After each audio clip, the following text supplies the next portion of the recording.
Dimanche 20 décembre 2020, bonjour à tous, il est 6h30 et merci de suivre RTI 1 pour vous informer. Les cérémonies d'hommage à Amadou Gon Coulibaly ont pris fin hier samedi à Korogo. La direction du RHDP en a profité pour faire le point de ses activités. La rencontre avec la presse a été marquée par plusieurs témoignages sur la vie de l'ancien chef de gouvernement. De retour de Korogo, le compte-rendu de Mahama Traoré. De l'opposition à l'accession au pouvoir d'État, Amadou Gon Coulibaly a fait chemin avec des hommes et des femmes. Depuis son décès le 8 juillet dernier, les compagnons de lutte, collaborateurs ou filleuls de l'ex-premier ministre, retiennent de lui une ou des valeurs à pérenniser. On a beaucoup parlé de sa probité, mais on ne sait pas à quel point. Le respect de la chose publique était quelque chose de sacro-saint chez lui. C'est pas certain que moi-même, quelles que soient les qualités que je verrais chez quelqu'un, qu'en 2 mois et demi, je leur confier un poste aussi important dans un pays, parce que la gestion des finances publiques, ça demande quand même une grande confiance. Pas seulement de la technicité, mais vraiment une grande confiance à pouvoir gérer certaines choses. Et ça, le Premier ministre Amadou Gon l'a fait en 2 mois et demi seulement. Il a semé quand même une graine ou des graines. La génération Amadou Gon Coulibaly, c'est une réalité aujourd'hui. Tous autant que nous sommes, jeunes et moins jeunes, avons tous reçu quelque chose de lui et portons tous en nous quelque chose d'Amadou Gon Coulibaly. C'est pour ça que je dis qu'Amadou Gon ne mourra jamais. C'est l'homme de foi, l'homme de charité et l'homme qui sait porter des espérances. Amadou Gon a tant aimé sa famille, tant aimé ses enfants, tant aimé ses frères, tant aimé ses cousins. Il n'y avait pas de différence entre ses cousins et ses frères, entre ses oncles et ses enfants. La famille, pour lui, était le socle de sa vie. Ce que je retiens, c'est l'humilité, c'est l'homme de conviction, c'est l'homme qui a été loyal jusqu'à la fin de sa vie. Cette conférence de presse de clôture des journées d'hommage et de recueillement en la mémoire de l'ex-président du directoire du RHDP a été marquée par la diffusion d'un film sur les actions réalisées par l'homme à la tête du gouvernement. Le parti au pouvoir a également annoncé la création prochaine d'un institut de formation politique baptisé Amadou Gon Coulibaly, en plus de l'hommage qui lui sera rendu tous les 8 juillet à Korogo. Et puis, dans le cadre des journées de recueillement à la mémoire d'Amadou Gon Coulibaly, des prières ont été dites vendredi dernier pour le repos de son âme. Une messe à la cathédrale Saint-Jean-Baptiste et des séances de lecture coranique à la mosquée Djelisso de Korogo. Plus de détails avec Jérôme Kofi Aboulan. La mosquée du Djelisso de Korogo, c'est le premier lieu de culte qui a accueilli ce vendredi les prières en la mémoire de Amadou Gon Coulibaly, décédé le 8 juillet 2020. Prières au 2e jour des cérémonies de recueillement à l'ex-premier ministre organisées par le RHDP dont il était le président du directoire. Par leur présence massive à la mosquée, les cadres du parti veulent continuer de manifester leur attachement à celui qui a toujours été pour eux un exemple. Pour nous aujourd'hui, cet hommage, qui est donc la mise en œuvre de la voie tracée par le président Alassane Ouattara, représente pour nous des moments d'émotion, mais en même temps des souvenirs. Ça nous permet aussi de nous retrouver pour tracer les sillons de l'avenir, parce que les défis à relever sont nombreux. À partir donc de Korogo, nous sommes venus promettre à Amadou Gon que l'histoire qu'il a écrite avec le président Alassane Ouattara se poursuivra. La ferveur est totale pour vous dire à quel point Amadou nous manque. Amadou a été un grand homme, Amadou a été un homme de piété, un homme de fidélité, un homme d'une compétence exceptionnelle et nous continuons de le pleurer. D'un lieu de culte à un autre pour l'hommage à Amadou Gon Coulibaly, la cathédrale Saint-Jean-Baptiste de Korogo, qui pour la circonstance a réuni plusieurs fidèles, au nombre desquels des membres de la famille politique de l'ancien Premier ministre tombé à la tâche. Comme à la mosquée Guélisso de la dite ville, il s'agit pour le RHDP de prier pour le repos de son âme. C'est justement au nom du directeur exécutif du parti que le ministre Paulin Claude Danho s'est félicité de la tenue de cette messe. En tant que maire de Korogo, c'est lui qui a pris en main l'organisation de la fête du Pallium de Monseigneur Marie-Daniel Dadier. Nous en sommes témoins. Et ses œuvres sont nombreuses pour rassembler les fils et les filles de Côte d'Ivoire. Nous sommes donc venus nous inspirer des valeurs qu'il a portées. Et nous sommes heureux d'être ici, dans cette église cathédrale Saint-Jean-Baptiste de Korogo, pour prier pour son repos éternel. Animation tous azimuts, chants, danses et autres évocations à la gloire de Dieu ont également marqué ce moment de prière en hommage à Amadou Gon Coulibaly, ce digne fils que la Côte d'Ivoire, dirigée par le président Alassane Ouattara, n'oubliera jamais.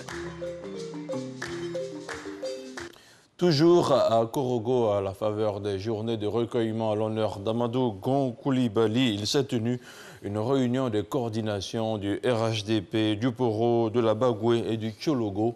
Une rencontre au cours de laquelle le RHDP a exprimé sa reconnaissance à ces trois régions du nord du pays pour leur contribution à la réélection du président Alassane Ouattara. Une victoire dédiée à Amadou Gon Coulibaly pour son rôle important dans la vie du parti oufouettiste. On retrouve encore une fois Jérôme Kofi Aboula.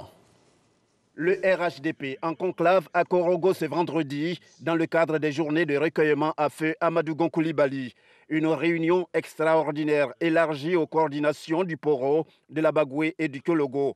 Il s'agit en fait d'un hommage voulu par le parti à l'ex-premier ministre qui aurait pu être candidat du RHDP à la dernière élection présidentielle s'il n'avait pas été rappelé à Dieu.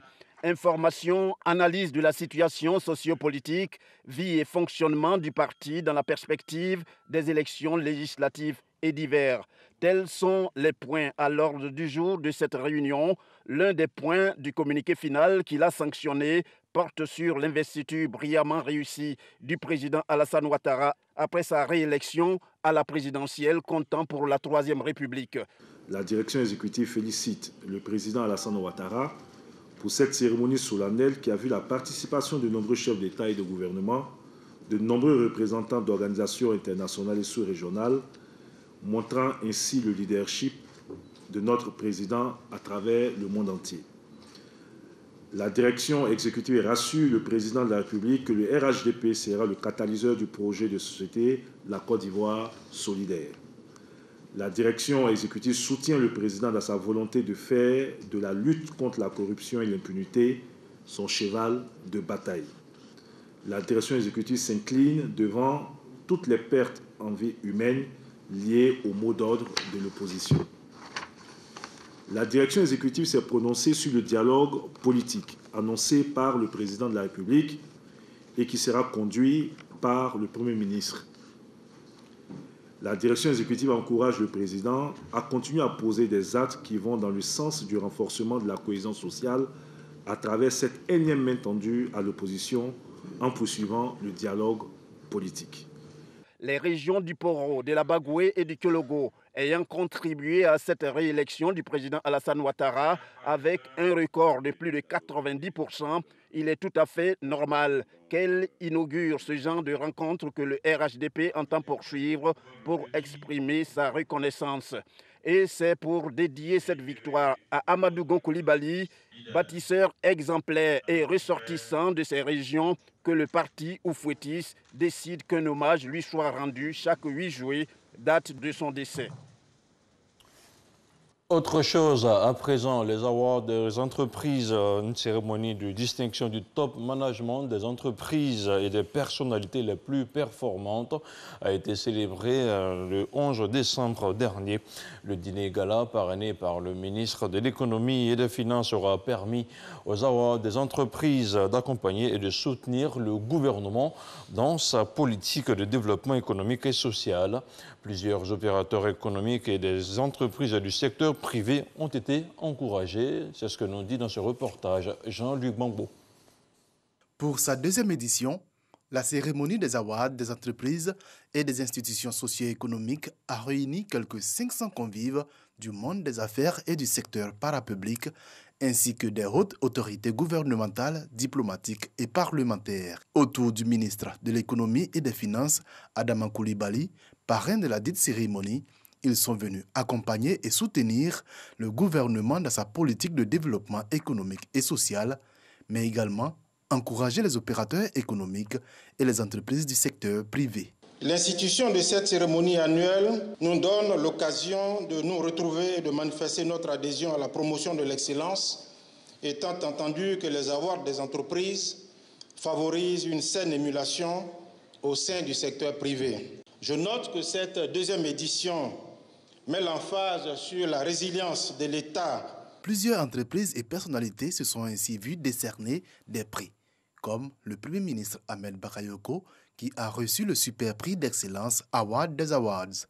Le ministre de l'économie et des finances Adama Coulibaly, le prix pour le développement économique et l'investissement privé.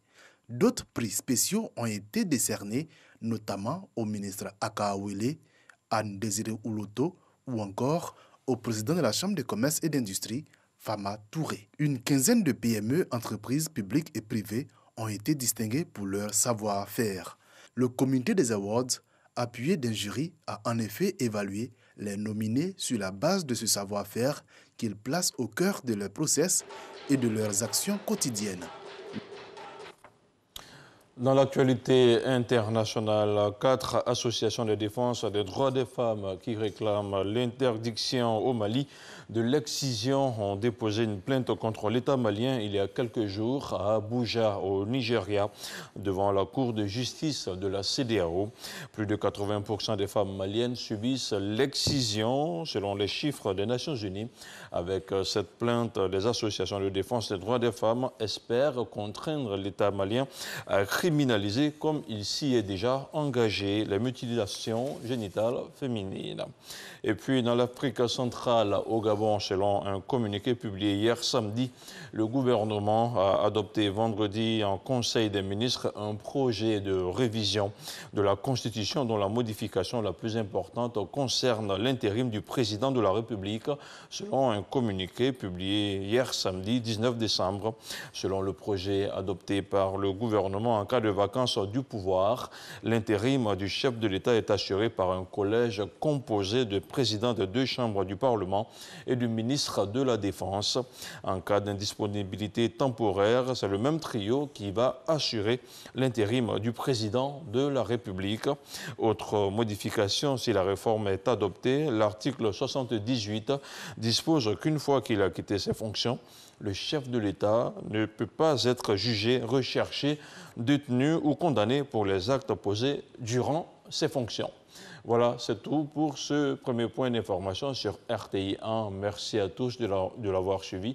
Je vous retrouve ce soir à 23 h.